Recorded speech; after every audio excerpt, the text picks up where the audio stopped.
Hello, this is Gaius Bowling from JoBlo.com. How you doing today? Good. How are you, man? You're my last one, but it's going to be the best one. I hope so. I hope so. I hope to make it your best one.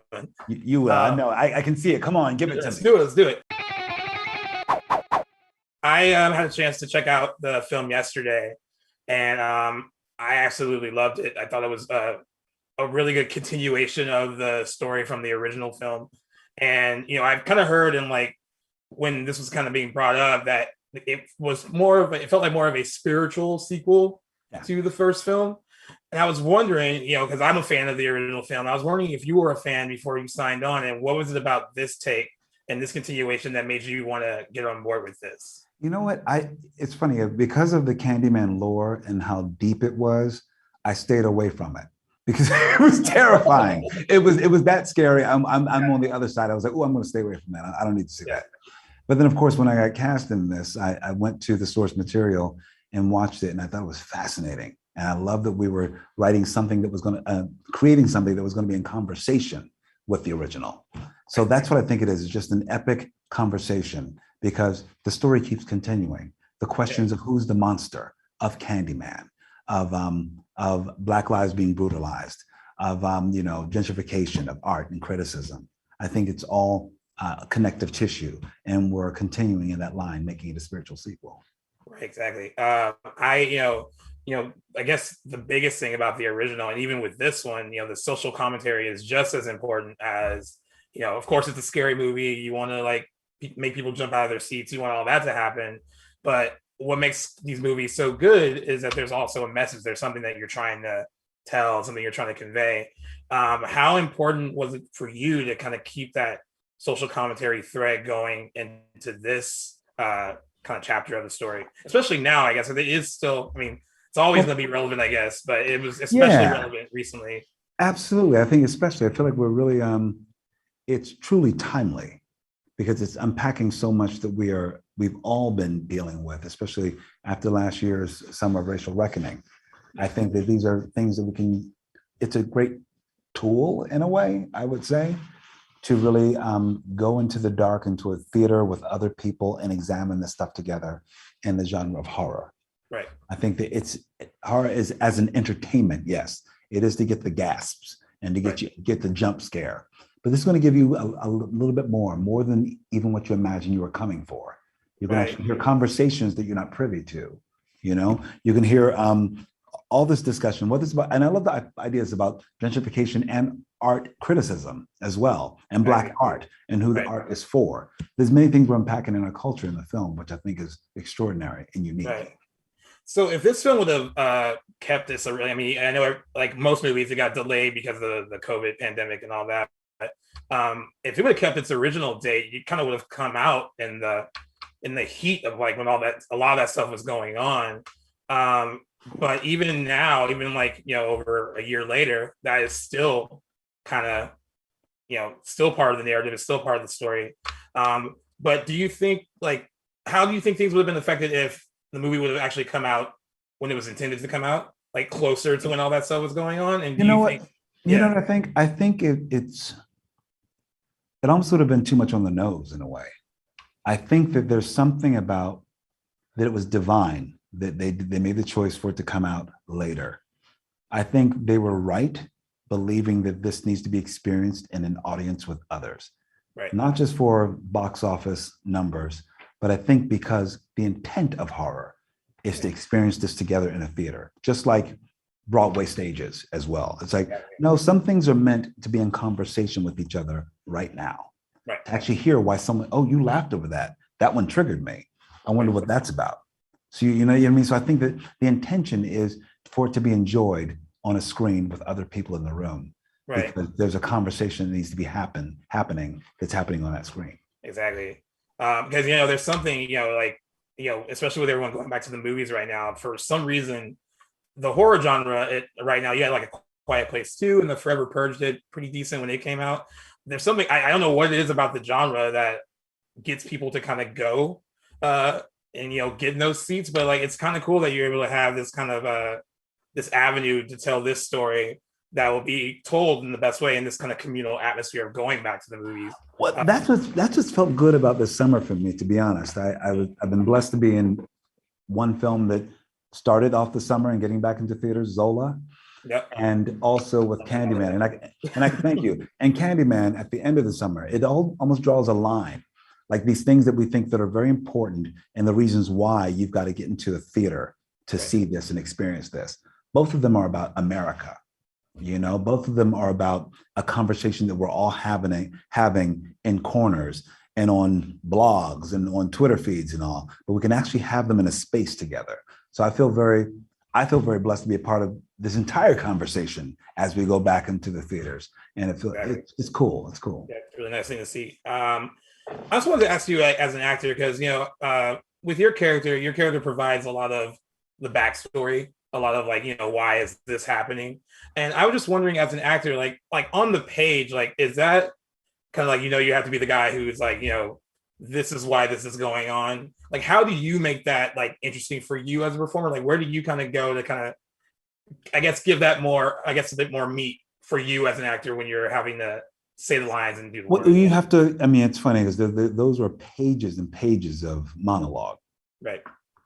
And the intention was that this guy is the keeper of these stories, that he's the custodian of all this trauma.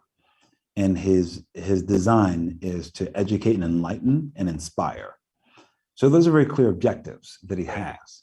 And I think that's what drew me to the character. And I think that's why Jordan created this character for me. He knew that it's also part of my DNA to be that person, to inspire, educate, help interrogate in some way. So I think it's where a character meets an actor, yet I pour myself into this character that is of a very different experience than my own, and has a whole different set of operating systems. But he has a clear objective, which is to be the keeper of this story and this trauma, and to amplify it in some way and to resurrect it, to make sure that it's not forgotten, that you say their names. Exactly. So, pretty much all your stuff was with Yahya. So I was like wondering, what was it like kind of building a rapport with him? And what was it like working with him one-on-one? Well, he's a great guy. We worked together. This is our second time working together. We worked on a film called First Match together. Okay. We were opposite each other. And so we knew that was sort of like its appetizer when we did that film. And we wanted to have a full meal. And boy, did we have it. We had it. It was great. It's funny because our whole relationship in the film, I think a lot of it is me talking a lot. mentoring, if you will. And mentoring, and he's listening. Yeah. So I felt like, or like when I'm, doing some dastardly things to his arm, I'm in my own world in a way. Right. So I still think I'm looking forward to the next opportunity when we truly maybe spar off of each other. Right. Because I had my own objective. Honestly, it's strange even thinking about it. I felt like I was in my own world, to be honest. And then everyone, like, he was the puppeteer, literally. My character's a puppeteer, making these puppet shows and all. But he basically was letting everything, he was building everything as part of his greater objective, which was to bring the legend of Candyman back. Right. So I almost felt like I was in a solo show with other people in it. You're in your world, and then everyone else is operating in their own. Because he was just using it, whatever. Oh, you're here, great. I'm going to kidnap you. Great, you're here. You're going to watch this. I'm going to use you for this. Everything was a part of building what he needed. Yeah, right. So now I look forward more to the back and forth next time. Right. Yeah. So before they wrap me up here, I wanted to ask Nia DaCosta, the stuff that she did with it. Like, there are so many things that I'm like just watching as someone that loves film and watching what she's doing with the movie. Like, just some of the stuff you kind of see out of frame, like you're watching it and you're like, whoa, like you didn't see that in the background. Like, she had a really good visual flair as a director. And I kind of wanted to know, what was it like kind of working with her? I know like she had done something before, but like, this is kind of like her kind of a big thing, which before she gets to her next big thing, which will be like, the Captain Marvel sequel. But how's it working with her on this project? Beautiful. She's a very gentle spirit. She's intelligent, fiercely intelligent. She knows what she wants, and she's also a great collaborator. I think that for her to be so young, she operates as a senior director in every single way. You trust her. You trust that she has vision, and you want to fit into that vision. And she's not afraid of you interrogating that vision either, and asking questions and collaborating with her. So I love working with her. I work with her again and again. All she has to do is ask. So, Nia, let's do it again. Let's do it again, Nia. Yeah, for sure. Well, thank you so much, man. This has been a pleasure. I know I'm your last one. I hope I was good enough. The best one. You were the best. You were the best. Thank you. Yeah, you probably tell it to everyone, but I'll take it. I will take it.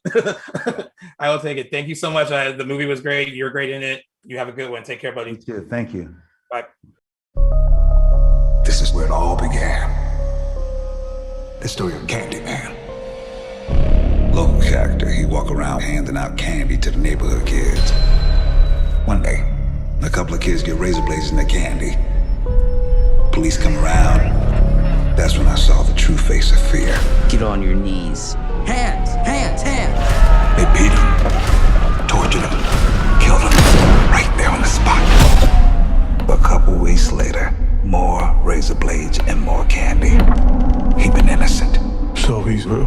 Candyman ain't a he. Candyman's the whole damn hive. If you're out here looking for Candyman, you ask me, stay away. I feel really connected to this story. Go on.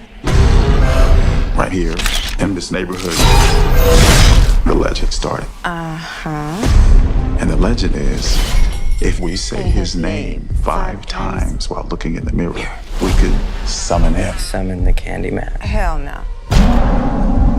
Candyman. Anthony, no. Candyman. Stop. I don't want to get creeped out in my new apartment before bed. Candyman. Black people don't need to be summoning. I dare you. Don't say that. Say his name. Candyman. You better not do that last one. Candyman. You want to be a part of the story, right? No. Say his name. Candyman.